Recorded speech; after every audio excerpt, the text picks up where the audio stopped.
La optimización es esencial para que cualquier título pueda moverse en el sistema deseado. Hay miles de ejemplos de buenas optimizaciones de videojuegos, donde se puede alabar el trabajo y dedicación de los desarrolladores. Sin embargo, hoy en día veremos lo opuesto.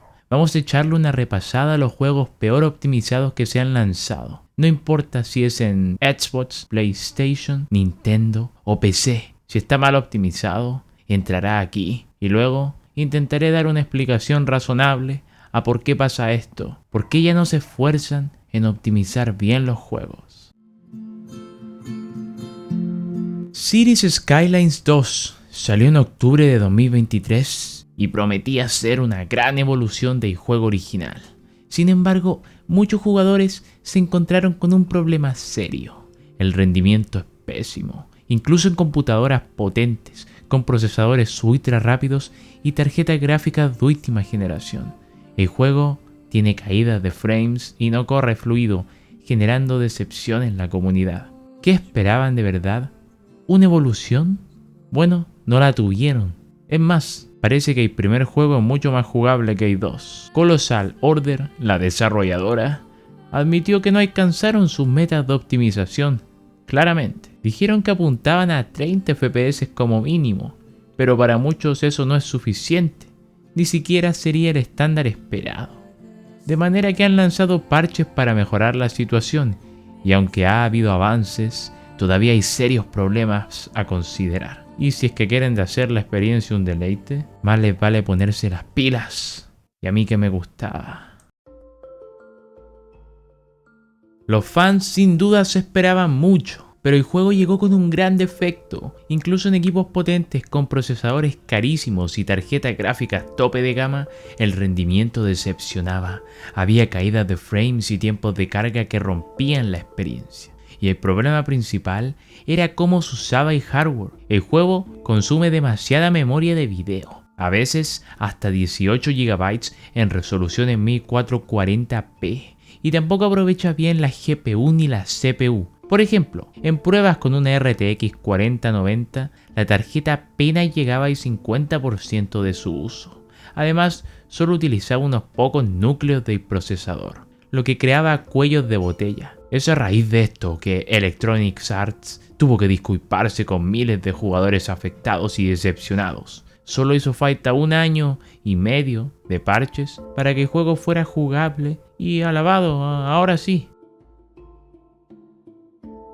Ahora mencionaremos un juego lanzado casi 10 años atrás, pero que aún así sirve de ejemplo. El lanzamiento de Batman Arkham Knight en PC en 2015 fue un ejemplo de lo que es una mala optimización. El juego, desarrollado por Ion Galaxy en lugar de Rocksteady, presentó graves problemas como caídas de FPS, bloqueos a 30 por defecto, texturas de baja calidad y errores constantes. Incluso en equipos de gama alta, los jugadores denunciaron que con hardware potente para la época, como tarjetas Nvidia GTX 970 o procesadores Intel 7, era injugable. La situación fue tan crítica que Warner Bros. Suspendió las ventas en Steam y ofreció reembolsos masivos, cosa que no harían jamás ahora mismo. Tras la presión, Rocksteady y Nvidia colaboraron para corregir errores. Los parches posteriores añadieron soporte para FPS altos, mejoraron la gestión de memoria y optimizaron el uso de la VRAM. Un aplauso, porque este juego es muy bueno.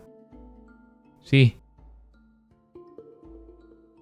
El juego, desarrollado con el motor RE Engine de Capcom, presenta cuellos de botella en el procesador, especialmente en zonas pobladas como ciudades o campamentos, donde los FPS pueden caer de 60, 80 a 30 o 40, con picos aún más bajos. Esto ocurre incluso con tarjetas gráficas muy potentes, como la 4090. Los mayores problemas son la gestión de los NPCs. ya que cada personaje consume recursos de forma dinámica, lo que satura el sistema en áreas densamente pobladas, lo que en momentos hacía que NPCs aparecieran y desaparecieran de la nada. En consolas, por ejemplo, el juego se limita a 30 FPS, pero en PC la experiencia varía drásticamente. Equipos con procesadores como el Intel Core i9 13900K muestran mejoras, pero persisten caídas de rendimiento, especialmente con trazado de rayos habilitado. Incluso en resoluciones como 1080p, tarjetas como la RTX 4060 apenas llegan a los 60 FPS.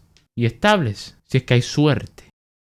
¿Por qué? ¿Por qué las compañías lanzan tantos juegos mal optimizados? Bueno, hora de hablar de la prioridad de plazos sobre calidad.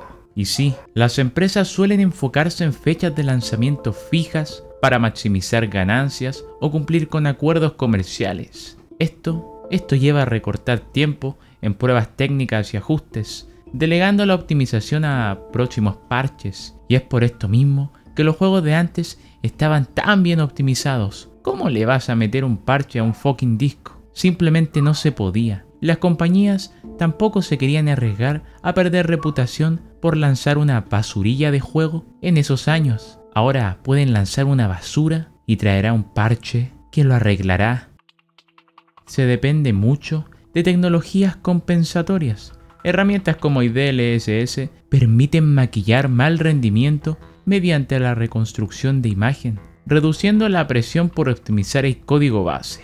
Esto crea una falsa sensación de fluidez, pero falla en equipos sin soportes para estas tecnologías. Quizá tarjetas no compatibles con DLSS o en consolas, aunque claro, muchísima parte del mercado de consolas ve esto como una solución y quieren implementarlo, pero como ya mencioné, sigue siendo maquillar mal rendimiento. Es como consumir esteroides en vez de comerse 3 vacas al día. Será mejor que optimicen bien sus juegos. Hello, your computer has También hablaremos de la complejidad del ecosistema. La diversidad de componentes que existen dificulta las pruebas exhaustivas. Muchos estudios priorizan consolas donde el hardware es uniforme y luego adaptan el juego a PC sin muchos ajustes profundos. Esto evidencia que los ports son tratados como proyectos secundarios, incluso cuando seas un estudio pequeñísimo, que con solo el hecho de hacer un buen port podrías sobresalir, algo que le pasó a Arkham Knight. Y sí, también quiero recalcar esto, la posibilidad de actualizar juegos tras el lanzamiento ha normalizado lanzar basura. Las empresas asumen que los jugadores tolerarán fallos técnicos iniciales, como crasheos constantes o problemas de RAM, confiando en solucionarlos pronto. Algo que hace 20 años sería inaceptable, bastante miserable la forma de tratarnos. Y sí, otro punto sería la rentabilidad sobre la experiencia. Optimizar consume recursos y tiempo que no siempre se traducen en ventas adicionales. Invertir en marketing o contenido descargable como DLCs suele considerarse más lucrativo, especialmente cuando los juegos triunfan por su marca, aunque su estado técnico sea deficiente.